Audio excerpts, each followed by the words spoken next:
বাচ্চা বাংলা বলতে চায় না, বাংলা পড়তে চায় না, বাংলা শুনতে চায় না, সেই গান্ধীজির বাঁদরের মতন, মানে বাংলা বলবো না, বাংলা পড়বো না, বাংলা শুনবো না, গোছের একটা ব্যাপার আছে। এবার আশ্চর্য হচ্ছে পশ্চিমবঙ্গে এই জিনিসটাই আছে। ফলে এটার জন্য যে প্রবাসে গিয়ে সংকটটা আমাকে দেখতে হয়েছে, আর এমনিতে নয় তা নয়। এবার এইখানে কতটা আছে বা বাংলাদেশে কতটা আছে আমি জানি না, কিন্তু পশ্চিমবঙ্গে এবং অন্তত আমেরিকায় বিভিন্ন জায়গায় আর এদিক ওদিক কয়েকটা সাক্ষাৎকার দিতে গিয়ে তারাও জিজ্ঞেস করেছেন যে আমাদের ছেলেপুলে তো তারা কি সুকুমার জানবে না, তারা কি লীলা মজুমদার জানবে না, বলে একটা আকণ্ঠ উদ্বেগ তারা প্রকাশ করেছেন। এই রমজানে কোনো প্রকার ফি ছাড়াই আপনার প্রিয়জনকে টাকা পাঠান সোনালী পের মাধ্যমে। টাকা যাবে দেশে সোনালী পের সাথে। এইবারে এটা আশ্চর্য ব্যাপার যে দেশে এবং বিদেশে, অর্থাৎ কিনা একরকম ভাবে বলা যেতে পারে সর্বত্র এই একটাই সংকট দেখা যাচ্ছে। এটা খুব আশ্চর্য। বাংলা ভাষার অবস্থা বা পৃথিবী, এখন আমরা সবাই জানি যে গোটা পৃথিবী উচ্ছন্নে যাচ্ছে, আর ডোনাল্ড ট্রাম্প এসেছেন, ইলন মাস্ক আছে, সব মিলিয়ে হবে, কিন্তু তার বাইরে বাংলা সংস্কৃতি বা থাকবে কেন? সবকিছুই উচ্ছন্নে যাচ্ছে। কিন্তু বাংলার অবস্থাটা হচ্ছে ওই প্রথমে আপনি বললেন না যে এইবার চন্দ্রী ভট্টাচার্যের হাততালি, তখন হাততালি, মানে স্বতঃস্ফূর্ত ভাবে বাংলা এইটার দিকে কেউ নেই। এখন যদি গায়ের ধরে বাংলার জন্য তাহলে বাংলা বা বাবা বাংলা, এরকম একটা ব্যাপার প্রত্যেক জায়গাতেই ছেয়ে গেছে। কিন্তু এই সব কিছুর আগে আমি আপনাকে একটা গল্প বলি। আমি এখানে আসার পর গত রাত্রে এক ভদ্রলোকের বাড়িতে আমন্ত্রিত ছিলাম, রাত্রির বেলা খাওয়া দাওয়া হবে, হ্যান ত্যান। এইবারে তার যে মেয়ে আর আমার যে ছেলে তারা একই বয়সে, 12-13 এরকম। এবার তিনি বললেন তোমরা গিয়ে খেলো, বা ওরা ওপরে ঘরে গিয়ে খেলছে। তারপর নেমে আসার পর জিজ্ঞেস করা হলো, আমি আলাদা করে আমার ছেলেকে জিজ্ঞেস করলাম যে তোরা কি গল্প করলি। এবার দেখা যাক যে একজন কলকাতায় থাকে, একজন লন্ডনে থাকে, তাহলে কি গল্প করো? তোমার শহরটা কিরম, আমার শহরটা কিরম, আর তোমার স্কুল কিরম, তোমার বন্ধুরা কিরম, তোমরা কি পড়ো, অথবা দুজনে মিলে নিজ নিজ বাবা মার সম্পর্কে যাচ্ছে তাই নিন্দে করবে, এর মানুষ নয়, এগুলো গাড়ো, আমাকে খেলতে দেন, আমাকে মুখ করতে দেন। অথবা যদি আপনি রাশিয়ান শিশু সাহিত্যিক হন, এর মধ্যে থেকে একটা কিশোর প্রেমের উন্মেষ অব্দি চলে যাওয়া যাবে। কিন্তু তারা কি করেছে? তারা গিয়ে রোবলক্স খেলেছে মোবাইল ফোনে, অর্থাৎ পরস্পরের সঙ্গে বোধহয় একটা কথা বিনিময় অব্দি হয়তো করেছে, লেটস প্লে রোবলক্স, এইটুকু। এইবারে তার মানে ভাষা সংস্কৃতি এসব কিছুই তাদের প্রয়োজন হয়।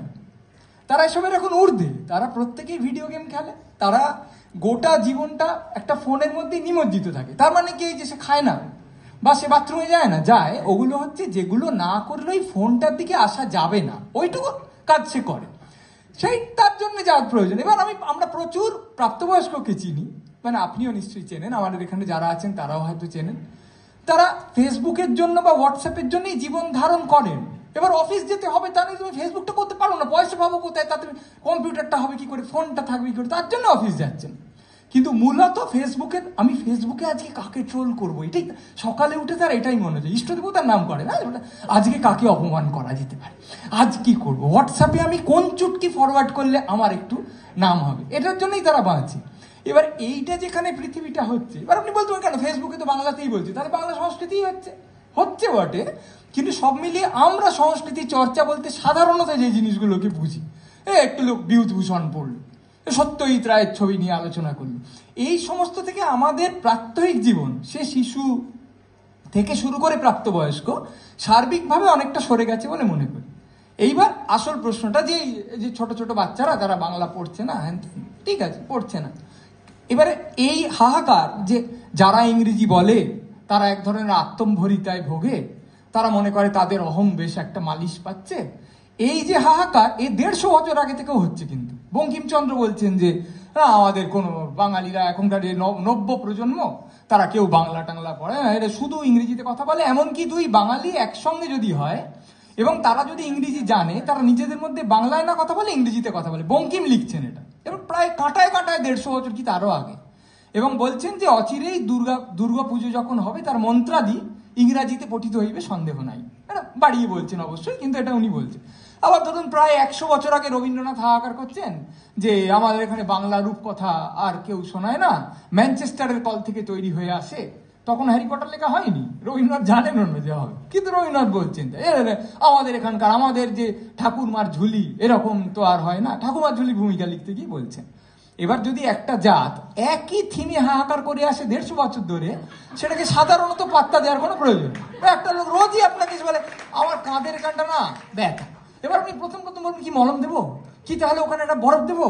কিন্তু যদি 8 বছর ধরে রোজ হিসাব না বলে হ্যাঁ বাস বসো বসো বলে আপনি নিজের কথা বলবেন, কারণ কি আর কি সে বঙ্কিমও বলে গেছেন, আমিও বলছি, আপনিও বলছেন, ওর হাহাকারটার কোনো অর্থ নেই।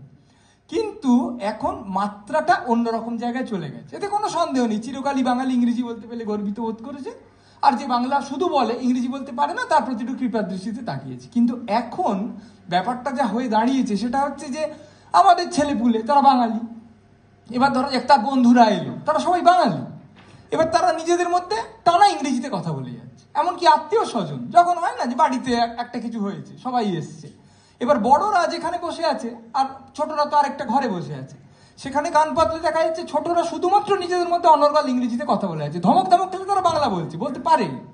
কিন্তু তার মানেটা দাঁড়াচ্ছে যে যে ছেলেটা বা মেয়েটা বাংলাও জানে ইংরেজিও জানে, সে কখনো স্বতঃস্ফূর্তভাবে বাংলাটা বাঁচছে না, সে ইংরেজিটাই বেছে নিচ্ছে। সে বাংলাতেও চমৎকার লেখে, ইংরেজিতেও চমৎকার লেখে। তাকে যদি তার মধ্যে যদি মনে হয় যে একটা গল্প বলার তাড়না আছে, সে গল্পটা লিখবে ইংরেজিতে, বাংলায় নয়। ধমক খেলে করে, কিন্তু ধমক দিয়ে তো ভালোবাসা উৎপন্ন করা যায় না, আজ অব্দি হয় না। এই দেখো আমি বাঙালি, আমার কি ভাল লাগে বাংলা, তুমি কেন বাংলা বলছো না? এবার বাবা মার ভাল লাগে বলে কোনো ছেলে বা মেয়ে আজ অব্দি কোনো কাজ করেনি। যে বাড়িতে ভগবানের মন্দির আছে সে আগে গিয়ে নিষিদ্ধ মাংস খেয়ে আসে, হাতটা পারলে মন্দিরে ফেলে বেশি এদের না, মানে যা বলবে বাবা যদি বলে ওটা করে তার উল্টো করাটাই আমাদের নিয়ম, এটা পৃথিবীর নিয়ম। সেইভাবেই মানে নব্য প্রজন্ম সেভাবেই একটা যৌবন তার স্পর্ধা ঘোষণা করে। কিন্তু আপনি কি একটা কোনো পরামর্শ দিতে পারেন? না হয় অবাস্তবই মনে হলো, কি করতে পারে? এবার আমার একটা স্পষ্ট পরামর্শ আছে, সেটা হচ্ছে আমি যে বাচ্চা টাচ্চাদের দেখেছি তারা প্রত্যেকে কি করে ইংরেজিতে দীক্ষিত হয়। এমন তো নয় যে একজন সাহেব বাড়িতে এসে খেলে ওর সঙ্গে রোজ, কিন্তু খেলে। তার কারণ হলো ছোট্টবেলা থেকে আমরা ওদের ফোনটা দিই এবং ওরা এমন আশ্চর্য সমস্ত নার্সারি রাইম এবং অ্যানিমেশন ইংরেজিতে দেখতে থাকে, সেগুলো এত ঝকঝকে, সেগুলো এত অপূর্ব যে ওইগুলো শুনে শুনে ওরা ইংরেজি ভাষাটা আগে শেখে এবং ইংরেজি ভাষা তাদের অ্যাকসেন্ট অব্দি তৈরি হয়ে যায়। দেখবেন ওইটুকুতে আপনি জানেন না 2-2.5 বছরের বাচ্চা কি করে এত সুন্দর ইংরেজি বলছে, বাক্য গঠন করছে এবং ওই অ্যাকসেন্টেই বলছে। তার কারণ তার বন্ধুরা কিন্তু মার্কিন বন্ধু বা ইংরেজ বন্ধু, তার বন্ধুরা ওই পাড়ার বন্ধু নয়, কারণ সে তো কোনো পাড়ায় বেরোতেই শুরু করেনি। পাড়া বলে জিনিস তো এখন তার অস্তিত্ব নেই, সে তো আলাদা প্রশ্ন। কিন্তু এইভাবে ও ছোট্ট থেকে কতগুলো অপূর্ব আকর্ষণীয় অ্যানিমেশন দেখে দেখে বড় হচ্ছে এবং ওইটা দেখে সে বুঝছে যে ইংরেজি জিনিসটা তো দারুণ আকর্ষণীয়।